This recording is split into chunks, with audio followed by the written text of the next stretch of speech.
welcome to Super Dave Rains and the Big Show. I'm your host, Super Dave Rains. We are on location at the Doubletree in Colorado Springs, Colorado, covering the Colorado Springs Comic and Toy Con.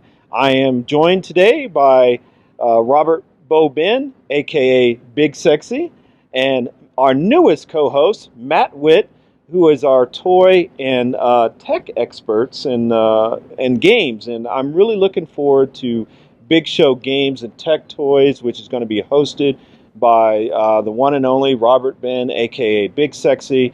And joined on the show will be Matt Whitt. So folks, stay tuned for that. Big Show Games and Tech Toys. It's just going to be awesome. So guys, we're here at Colorado Springs Comic and Toy Con.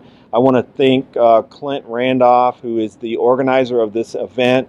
I think he said this is the 9th year he's doing it. Wow. And it has grown, substantially to where it's gone from, less than 100 to a few hundred to possibly thousands. So attending this event, and it's always great to have an event in our hometown right here in Colorado Springs, Colorado. So, Bo, tell me what your thoughts are on the con. It's really cool. For starters, it is a free event for the public, but the fact that they encourage people to drop off a toy for Toys for Tots as kind of a price of admission is just really, really cool. We're out here having fun, and we're giving back to the community to make sure that those children and families in need also can go and have some fun in a different way.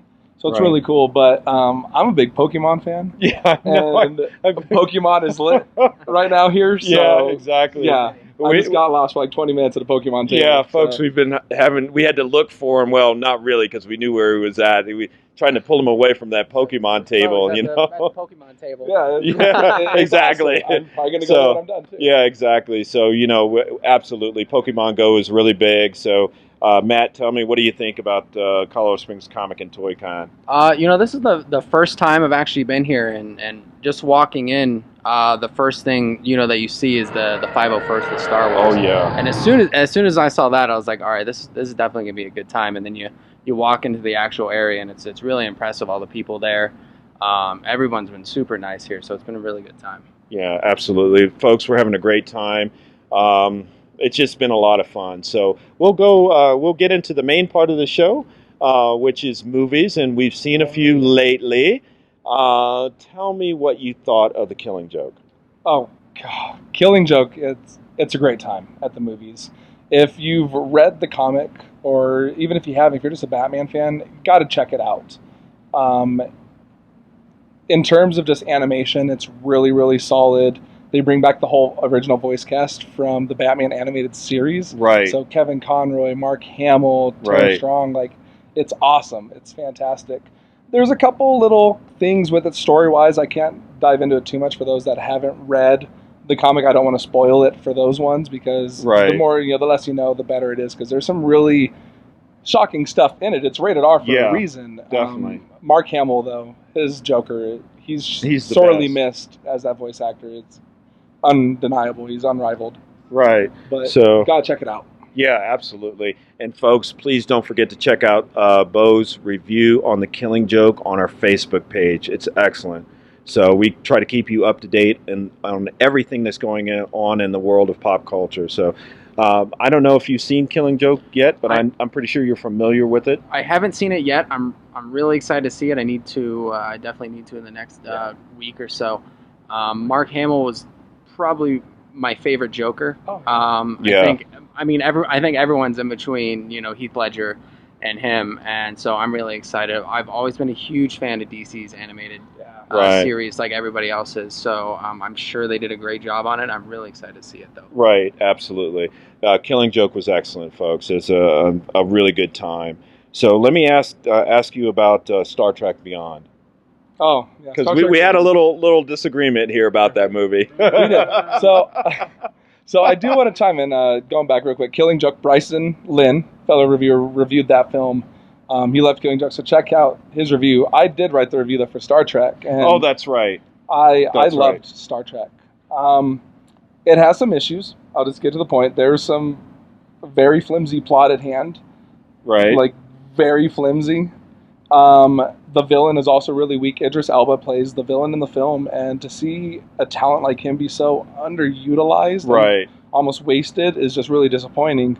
But that said, it's fun. It's Justin Lin, who did the Fast and Furious films. So, yeah, it really is Star Trek and Furious. But it's fun. What it lacks in some other areas, it really makes up for. Is just a great time. And in a summer where there just hasn't been a true popcorn flick. Right. Not since Civil War, at least, in my opinion. Yeah, I agree. It's refreshing to have just a film where I can just kick back, turn my brain off for a little bit, and just have a great time. Yeah, I agree. I love Star Trek Beyond. Yeah. And, let me ask you this, Matt. What do you think about Idris Elba? I thought his portrayal of Shere Khan in Jungle Book was amazing. I haven't seen either of those yet. Right. So I'm definitely really excited to see them. I bet, they do a wonderful job.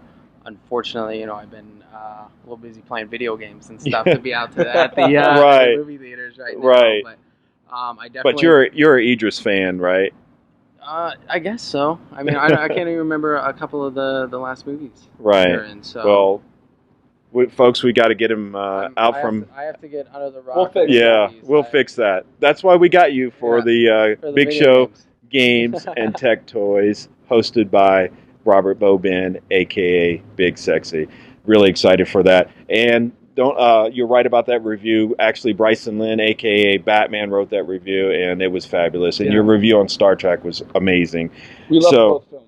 Yeah, absolutely. I did too. So let me. I haven't seen it yet, but let me ask you about Jason Bourne. So saw Jason Bourne a couple nights ago. It's okay. It's just okay. I'm a big fan of the original trilogy, with the second one kind of being the exception. It's the weak point there. Right. Bourne Ultimatum is my personal favorite. The big issue I had with it is, again, going back to the plot. It's really thin and basic. Right. I was hoping for something a little more grand, because the way that they left off Ultimatum, I figured they had to do something great to bring him back into the fold, and it just didn't have that draw for me. I was never on the edge of my seat with any of it like I was with the original trilogy. But that said, there's some excellent action in it. The acting is, of course, top-notch. Julia Stiles is back. Tommy Lee Jones is great, and I forgot how great of an actor he was. He kind of stopped making movies for a little while. Yeah, he did. But no, it's a ton of fun. I still recommend it. It's a 6.5, 7 for me. Right. It's not a bad score. It's just okay. So would you say that this is the least favorite of the Bourne movies for you? It's on par with the second. The second, where it lacked in, action and things like that, it made up for in story. This one lacked in story, made up for action. So it's kind of on par. Okay. So it'd kind of be like 3-1, this one, and then the second film. I guess I'd put it above it. Okay, that sounds good. What were you going to say? I said that's actually kind of surprising that I haven't seen it yet, but I was looking forward. I was actually probably going to try and go see it this week.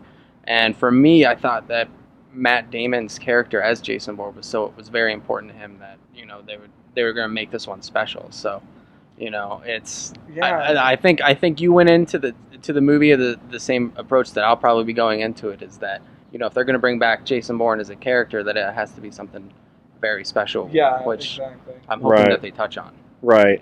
Well, excellent. So, folks, check out Jason Bourne. Let me ask you guys about a couple of trailers that dropped over San Diego Comic-Con. What are your thoughts on Wonder Woman trailer, Justice League trailer, and then Marvel dropped a few trailers for the Netflix series Defenders, Jessica Jones, Luke Cage, and Iron Fist. Okay, so let's start with the big one, Justice League. Yes. I don't think it should have been shown. Okay. It was just okay. It's not very far into filming, and I know it's DC basically just saying, hey, here we are, don't forget, we have an awesome movie coming out next year. Yeah, but wait till you have a more finished product. Right. We're also getting Thor Ragnarok next year and Guardians next year, but those trailers were not complete. There's a reason why they didn't release them to the public. Yeah, exactly. They're waiting for a solid product. Right. DC should have done the same thing. You shouldn't have skepticism after seeing a Justice League trailer. That said, the tone is lighter, and it looks like it already will be more fun than Batman vs. Superman was. Right. Wonder Woman was a great trailer. I agree. Did it give me a lot of flashbacks to Captain America 1? Yeah. Was the Zack Snyder slow motion overused? Yeah, but it looks like it's going to be a great time. They did a good job with the color palette of actually making her colors pop against something that Batman vs Superman suffered from. So that looks really solid to me. The Marvel Netflix stuff is going to be great. Luke Cage was one of my favorites growing up. My dad raised me on Luke Cage and Iron Fist. Yes. So I just cannot wait for those.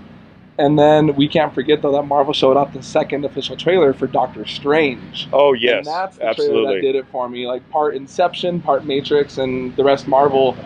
It's going to be a solid film. Thank you for joining in to Super Dave Reigns and the Big Show. Until next time, own the love.